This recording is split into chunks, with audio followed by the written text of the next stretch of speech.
분들에게만 하는 얘기지만 여러분들이 우리 교회 핵심입니다. 주일 예배 오시는 분들도 귀하지만 여러분들이 내가 가장 핵심에 있는 사람이구나 라고 생각을 하시고 찬양 예배를 더 사모하고 찬양과 말씀을 통해서 하나님 앞에 나아가는 우리 모두가 될 수 있기를 간절히 바랍니다. 여러분, 올해가 2025년이고요 우리나라에서는 동양 몇 나라에서 그렇지만 2025년이라고 또 표현하는 것과 비슷하게 또 다른 말로 해를 표시합니다. 뭐라고 합니까? 올해가 을사년이라고 합니다. 가불병정 무기경신임계 자축인묘 진사오미 신유술에 60갑자를 이렇게 다 만들어서 해를 표시하는 그런 동양적인 문화가 있죠. 여러분, 을사년이라고 하니까 우리나라 역사에서 일어났던 한 사건이 떠오르네요. 그죠? 을사보호조약 또는 을사보호늑약이라고 부르는 그 일이 지금으로부터 120년 전에 일어났습니다. 1905년 우리나라가 일본의 주권을 침탈당한 그 해가 1905년, 지금으로부터 120년 전 있었던 일입니다. 을사년이라고 하는 말에서 우리말에 을씨년스럽다라는 말이 이렇게 생겨났다고 합니다. 을사년, 그러니까 일본이 우리나라 주권을 침탈할 때 국운이 기울고 참 암울했던 그때 그 분위기가 을사년스럽다라는 말에서 을씨년스럽다라는 말로 바뀌었다라고 하는 것이죠. 그럼 정치, 경제, 사회, 문화적으로 올해가 을사년인데 우리가 느끼는 마음은 좀 을씨년스러운 게 아닌가라는 그런 마음을 가지고 한 해를 시작했습니다. 사회적인 분위기도 굉장히 을씨년스럽기도 하고요. 또 우리가 오전에 나누었던 말씀에서처럼 코로나 이후에 한국교회 또 우리 한국교회 성도들의 마음과 영적인 상태가 을씨년스러운 것 아닌가라는 걱정과 염려하는 마음도 있습니다. 그런데 많은 기독교, 특히 기독교 사회학이나 윤리학을 연구하는 분들의 연구에 따르면 코로나 때문에 한국교회가 이렇게 되었다라고 얘기하는 것은 사실은 틀린 말이다라고 하는 거죠. 한국교회가 이런 영적인 침체나 또는 교회의 성장이 둔화되어진 건 코로나 이전에 이미 생겨난 일이었습니다. 지금으로부터 10년 전, 20년 전 사실 한국교회의 전성기는 7, 80년대에 교회가 많이 세워지고 크게 부흥했던 때를 지나서 90년대 그리고 2000년대 초반에 정점을 지나게 됩니다. 한국교회가 급속도로 팽창했던 때이죠. 그 이후에 2000년대에 들어서면서 한국 사회도 바뀌게 되고 한국 교회도 성장이 둔화되고 영적인 분위기가 침체되기 시작했습니다. 그런 상황들이 쭉 펼쳐지고 있다가 이제 2019년을 지나고 2020년이 되었을 때 코로나 팬데믹이라고 하는 큰 전 세계적인 재앙이 있게 되고 그 일로 인해서 한국 교회에 이런 변화가 가속화되었다라고 보는 것이 더 정설이다라고 할 수 있습니다. 빨간 경고등이 들어온 거죠. 노란불이 들어오고 빨간불이 들어왔을 때 즉시 그 위기를 알아차리고 회복했어야 되는데 그런 상황이 이제 코로나 팬데믹과 아울리게 되면서 한국 교회가 걷잡을 수 없이 많은 어려움 속으로 내몰리게 되었습니다. 그렇다면 이런 상황이니까 이렇게 모든 것이 불리하고 사회적으로 혼란스럽고 영적으로도 혼탁하니까 포기해야 되겠다. 나라도 잘 믿어야지. 우리 교회만이라도 그냥 우리 교회만이라고 생각하는 것이 옳은 마음일까요? 그렇지 않습니다. 여러분, 2025년 올해 우리 한국교회 상황 또는 우리들의 형편을 생각해 보면 우리가 오전에 나누었던 것처럼 초대교회 때보다 지금이 더 어려운 상황입니까? 사실은 그렇지 않습니다. 아니면 한국교회가 선교를 접하게 된 140년 전보다 올해가 더 어려운 때입니까? 영적으로나 또는 사회적으로 그렇지 않습니다. 사회는 계속해서 발전해 왔고요. 우리는 참 많은 것을 누리며 살아가고 있습니다. 단지 몇 해 전부터 우리의 상황이 어려워졌다라고 느끼면서 어렵다라고 생각할 뿐이지 실제로는 참 많은 것을 누리며 풍요로운 생활을 우리가 하고 있다는 사실을 기억해야 된다라고 하는 거죠. 그러니 우리가 해야 할 일은 지금 어려우니까 영적으로 많은 것이 무너져 있으니까 포기하자라고 하는 것이 아니라 이제라도 우리가 정신을 차리고 우리가 하나님 앞에로 돌아가야 할, 하나님께서 회복시켜 주심을 믿고 나아가야 할 때임을 믿습니다. 하나님께서는 한국교회 성도들이 작금의 현실을 진단하기보다는 회개하기를 원하고 있습니다. 오늘이 그래, 요즘이 이래, 우리가 이래 라고 하는 그런 한탄 어린 말보다는 왜 우리가 이렇게 무너지게 되었을까를 깨닫고 회개하고 하나님께로 돌아가는 그때가 바로 가장 빠른 때라는 사실을 우리가 고백할 수 있기를 바랍니다.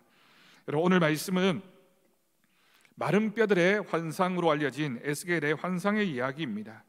실제로 있었던 일은 아니고 에스겔이 하나님의 말씀을 통해서 예언하는 가운데 보았던 환상의 내용을 기록하고 있는 본문입니다.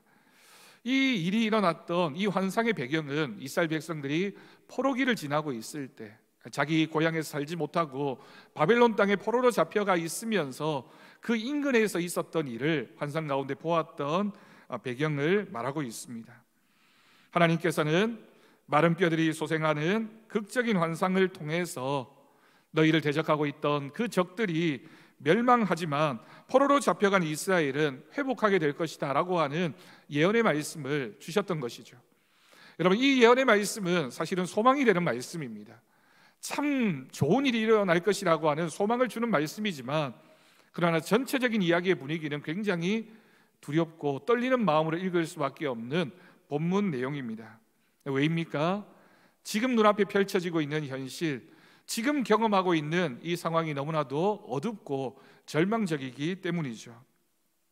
하지만 오늘 말씀의 결론은 우리에게 분명한 사실을 가르쳐주고 있습니다. 절망에서 소망으로, 절망에서 희망으로, 죽음에서 생명으로, 또한 하나님을 우리가 배반했지만 하나님은 신실하셔서 우리를 끝까지 참으셨기 때문에 우리를 회복시켜 주실 것이라는 믿음을 가지고 우리가 이 말씀을 읽고 이 말씀을 통해서 결단하는 은혜의 시간이 되어야 할 줄로 믿습니다. 여러분, 우리가 4절에서 14절까지 말씀을 읽었는데요, 앞부분인 1절에서 3절까지의 상황을 보면 이스라엘의 상황을 마른 뼈와 같은 상황이라고 표현하고 있습니다. 에스겔이 살던 시대는 절망스러운 상황이었다라고 말씀드렸습니다. 포로로 잡혀와 있고, 그리고 아직도 바벨론, 그리고 그 앞에 있었던 아수르라고 하는 나라가 너무나 강력한 힘을 가지고 있었기 때문에 이스라엘뿐만이 아니라 다른 어떤 나라도 도무지 이 강력한 힘 앞에서는 독립을 하거나 또는 민족의 자유를 얻을 만한 그런 계기가 전혀 보이지 않는 상황이었기 때문입니다. 이스라엘도 이 민족의 침략으로 망했습니다.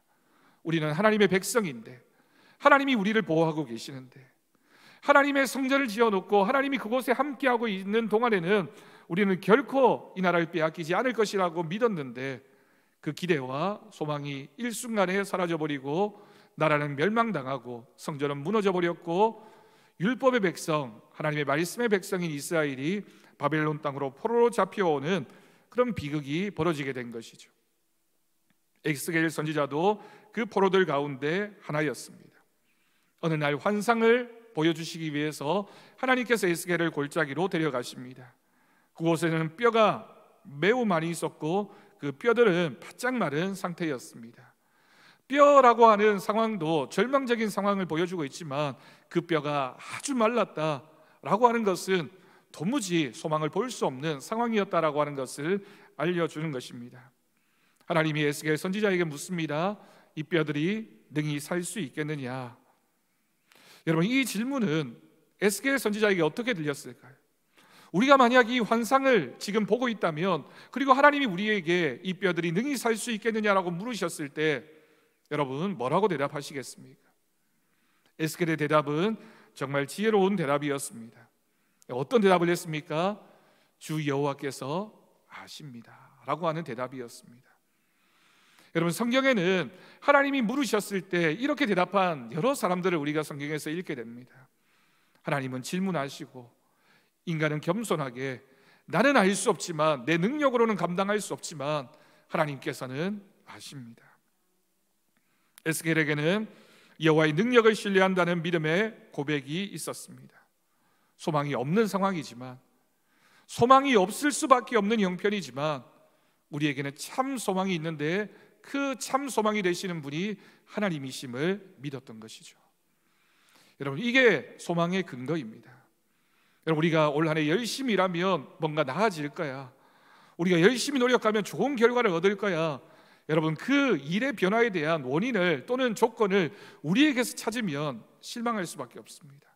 왜냐하면 세상은 아무리 열심히 일해도 실패하는 경우도 있기 때문이죠. 여러분, 그렇다면 우리가 어디에 소망을 두어야 하겠습니까? 하나님께 소망이 있습니다.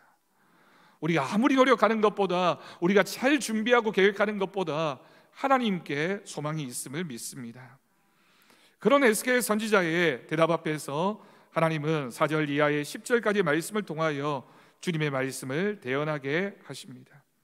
하나님은 에스겔 선지자에게 자신의 말씀을 대언하라고 명하셨습니다. 이미 죽은 지 오래된 저 말라버린 뼈들과도 같은 이스라엘을 향해서 너는 가서 살아나라고 명하게 하셨던 것입니다. 여러분, 에스겔 선지자가 멍청한 사람은 아니었을 겁니다. 지혜가 부족한 사람이 아니었을 겁니다. 자신의 눈에 보기에도 불가능해 보이는 상황이지만 하나님의 말씀이니까, 하나님이 그렇게 말씀하시니까 순종하는 마음으로 그 뼈들을 향해서 대언하게 됩니다. 절망적인 이스라엘 상황을 바라보면서 우리의 노력이나 우리의 방법으로는 할 수 없지만 하나님의 말씀이니까, 하나님이 명령하시니까 그 말씀에 순종해서 대언했습니다. 그럴 때 어떤 일이 벌어지게 됩니까? 기적이 일어났습니다. 뼈들에 생기가 들어가자 그들이 곧 살아나 지극히 큰 군대를 이루었던 것입니다. 여러분, 이런 기적이 오늘날 한국 교회에도 일어나기를 간절히 바랍니다. 우리의 상황을 초월하는 하나님의 무한한 권능을 우리가 믿을 수 있기를 간절히 바랍니다. 여러분, 설교자에게 사명이 있다면 하나님의 말씀을 대언하는 것이죠. 그러면 말씀을 듣는 우리 성도들의 사명은 무엇입니까? 설교자를 통해서 선포되어지는 그 말씀을 하나님의 말씀으로 믿고 우리가 그 말씀에 순종하는 겁니다. 하나님은 예배를 통해서 우리에게 그렇게 찾아오시고, 예배드리는 우리가 그 말씀을 통해서 하나님 앞으로 나아갈 때 하나님께서는 그 말씀 가운데 역사하십니다. 결국 하나님의 말씀에 능력이 있다라고 하는 것은 우리가 잘 들었다라고 하는 것이 아니라 그 말씀을 내 것으로 삼아서 우리의 삶 가운데 진정한 능력이 나타날 때 그것이 바로 살아있는 하나님의 말씀이 되는 것이죠. 여러분, 올해 우리 교회 주제가 성령의 능력으로 부흥하는 교회입니다. 성령의 능력이 우리 가운데 임해야 할 줄로 믿습니다. 우리는 그 받은 말씀이 있습니다. 예배를 통해서 또는 우리가 읽는 성경 말씀을 통해서 하나님이 우리에게 말씀을 주셨습니다. 그럼 우리가 그 말씀을 통해서 은혜를 받습니다. 그 다음에 어떻게 해야 됩니까? 우리가 받은 말씀을 전해야 하는 사명이 우리에게 있습니다. 설교자가 하나님의 말씀을 준비하면서 하나님의 말씀을 듣고 그 말씀을 성도들에게 선포하는 것처럼 여러분들도 하나님의 말씀을 들었으니 여러분들의 삶의 자리에 가서 선포해야 되는 책임이 있다라고 하는 것이죠. 여러분, 기억하십시오. 설교자만 하나님의 말씀을 선포하는 것이 아니라 나도 하나님께 들은 말씀을 선포하는 삶을 살아가야 한다. 그것이 바로 2025년 마른 뼈를 향해서 대언하라고 말씀하시는 하나님의 말씀 앞에 순종하는 우리 더사랑교회 성도들의 모습인 줄로 믿습니다. 마지막 11절에서 14절까지의 말씀에서 마른 뼈 같은 교회를, 이 한국 교회를 구원하실 하나님이심을 우리는 믿어야 합니다. 이스라엘 족속을 상징하고 있는 마른 뼈입니다. 여러분, 이 마른 뼈는 오늘 우리의 삶일 수도 있고요, 우리 가정의 형편일 수도 있고요, 아니면 내가 기도하고 있는 어떤 문제, 어떤 상황이 마른 뼈와 같이 느껴질 수도 있습니다. 크게 본다면 한국 교회의 상황이 마른 뼈와 같을 수도 있고요, 또는 우리나라의 정치 경제적인 이런 분위기가 마른 뼈처럼 도무지 소망이 없어 보이는 그런 상황일 수 있습니다. BC 6세기에 이스라엘이 외쳤던 이 절망의 소리가 오늘 한국 교회에도 들려오고 있습니다. 한국 교회가 무너지고 있다. 특히나 너무나 두려운 것은 연세 많으신 성도들의 세대는 그래도 믿음을 지키고 있지만 아래 세대로 내려갈수록, 지금의 40, 50대, 30, 40대 그리고 교회 학교로 내려갈수록 너무나 작아진 교회 모습 앞에서 한국 교회가 절망적인 소리를 내고 있습니다. 약해질 만큼 약해졌고 부끄러울 만큼 부끄러워진 까닭입니다. 근데 여러분, 여기에도 우리에게 소망이 있습니다. 오늘 본문 13절을 보십시오. 하나님께서 이런 절망 가운데 있는 이스라엘 백성들, 그리고 한국교회 우리 성도들 향해서 하나님이 우리를 부르십니다. 뭐라고 부르십니까? 내 백성들아 라고 부르십니다. 마른 뼈를 향해서, 그리고 절망적인 상황 가운데 있는 이스라엘과 에스겔 선지자와 이 시대를 살아가고 있는 성도들을 향해서 그래도 너희는 내 백성이라고, 내 백성들아 라고 부르시는 하나님의 음성을 우리 모두가 들을 수 있기를 간절히 바랍니다. 오늘 말씀에는 이러한 환상의 결과를 우리에게 보여주고 있습니다. 본문 10절을 여러분 다시 한번 보겠습니다. 10절 말씀 우리 다 같이 읽겠습니다. 이에 내가 그 명령대로 대언하였더니 생기가 그들에게 들어가매 그들이 곧 살아나서 일어나 서는데 극히 큰 군대더라. 아멘. 마른 뼈에 생기가 들어가니 그들이 곧 살아나서 일어나 섰습니다. 하나님은 권능으로 에스겔에게 임하셨고 에스겔을 골짜기 가운데 두셨습니다. 그리고 에스겔 선지자가 하나님 말씀에 순종해서 대언했을 때 놀라운 기적이 일어났던 것입니다. 주 여호와께서 이 뼈들에게 이같이 말씀하시기를 내가 생기를 너희에게 들어가게 하리니 너희가 살아나리라. 아멘. 너희가 살아나리라. 하나님께서 우리의 가정을 향해서, 우리 교회를 향해서, 이 한국 교회를 향해서, 이 대한민국을 향해서 너희가 살아날 것이라고 말씀하시는 그 음성을 확신하는 2025년이 될 수 있기를 간절히 바랍니다. 본문 14절 말씀 우리 다 같이 읽겠습니다. 내가 또 내 영을 너희 속에 두어 너희가 살아나게 하고 내가 또 너희를 너희 고국 땅에 두리니 나 여호와가 이 일을 말하고 이룬 줄을 너희가 알리라. 여호와의 말씀이니라. 아멘. 이런 모든 일의 결과는 하나님의 말씀으로 이루어진 줄로 믿습니다. 이스라엘이 지금은 포로로 잡혀와 있고 절망적인 상황이지만, 그리고 당장 그들의 삶이 바뀌어지지 않을지 모르지만, 그러나 그들에게는 하나님의 말씀이 있었기 때문에 소망이 생겨나게 된 것입니다. 이스라엘이 무덤을 열고 나오듯이 포로지에서 나와 고국으로 돌아가게 될 것이라고 말씀하십니다. 그러나 한 가지 전제가 있습니다. 이스라엘은 우리의 힘으로 살아났다고 생각해서는 안 될 것입니다. 마른 뼈가 아무런 능력이 없었지만 하나님께서 살리셨던 것처럼 우리의 상황이 조금 나아진다고 해서 그것이 내 힘이나 내 노력으로 된 것이 아니라 하나님이 함께 하실 때 주시는 은혜라는 사실 우리는 잊지 말아야 할 것입니다. 오늘 말씀을 들으면서 우리의 모습을 돌아볼 수 있기를 바랍니다. 우리가 지금까지 살아오는 동안 그래도 내가 물질의 풍요와 평안함에 취해 하나님의 뜻을 잊고는 살지 않았는지 돌아보십시오. 여러분, 우리에게도 좋았던 때가 있었겠죠. 그게 믿음의 모습에서이든지 아니면 경제적인 부분에서든지 분명히 좋았던 때가 있었을 겁니다. 네, 여러분, 그때 우리가 하나님을 찾았습니까? 우리에게 어려운 시간이 분명히 있었을 겁니다. 그때 하나님을 찾았는지를 여러분 돌아보십시오. 힘들다고 또다시 물질의 풍요와 편안함만 구하고 있지 않은지 우리는 돌아보아야 할 것입니다. 우리가 목표로 하는 것은, 우리가 기도하는 기도의 제목은 하나님, 제가 경제적으로 좀 나아졌으면 좋겠습니다. 모든 사람들이 다 힘들다고 하는 이때 나만큼 그래도 잘 됐으면 좋겠습니다 라고 하는 것이 우리의 기도나 소망이 아니라, 하나님, 제가 영적으로 살아나기를 원합니다. 하나님의 말씀이 나에게 들려지기를 원합니다.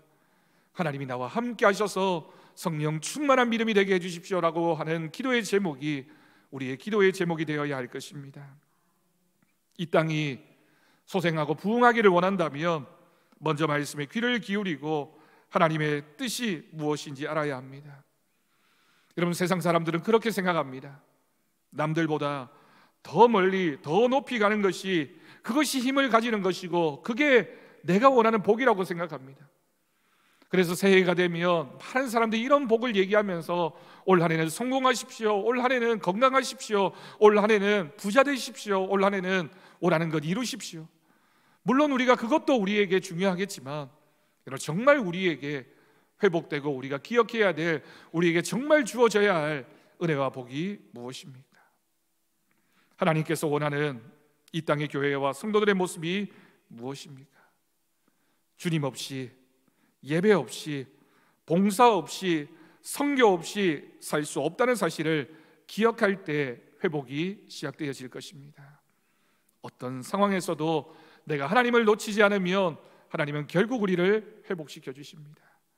우리가 이 어려운 상황에서도 붙잡아야 할 것, 우리가 이 어려운 형편이지만 그래도 감당해야 될 나의 목, 내 직분, 내가 감당해야 될 사명, 그것을 붙잡고 하나님 앞에 성실할 때 우리 하나님은 우리를 책임져 주시고, 아무것도 없이 멀리 높이 가려고 하면 골짜기에 가득한 마른 뼈가 될 것이지만 하나님께 모든 것을 맡기고 마른 뼈라 할지라도 말씀이 선포되어지고 하나님의 생기가 가득할 때 그곳이 살아서 큰 군대가 되어지는 하나님의 은혜가 우리 더사랑교회 모든 성도들의 가정의 모습, 그리고 우리 교회의 모습이 되어지기를 간절히 바랍니다. 이번 올 한 해 여러분, 우리가 찬양 예배를 통해서도 하나님 말씀에 집중하고 찬양하고 기도하고 사모하는 마음으로 주님을 찾을 수 있길 바랍니다. 그럴 때 하나님께서 반드시 우리를 살리시고 회복시켜 주셔서 성령의 능력으로 부흥하는 귀한 교회, 귀한 가정 만들어 주실 줄로 믿습니다. 이 모든 은혜와 복이 우리 성도들과 함께 하기를 주님의 이름으로 축원합니다. 기도하겠습니다. 하나님, 우리에게 주신 말씀을 붙잡습니다. 하나님, 역사하여 주옵시고 이 말씀을 통해 믿음이 살아나는 은혜가 있게 하여 주옵소서. 우리 주 예수님의 이름으로 기도드립니다. 아멘. 우리 찬송가 190장 함께 찬양하겠습니다.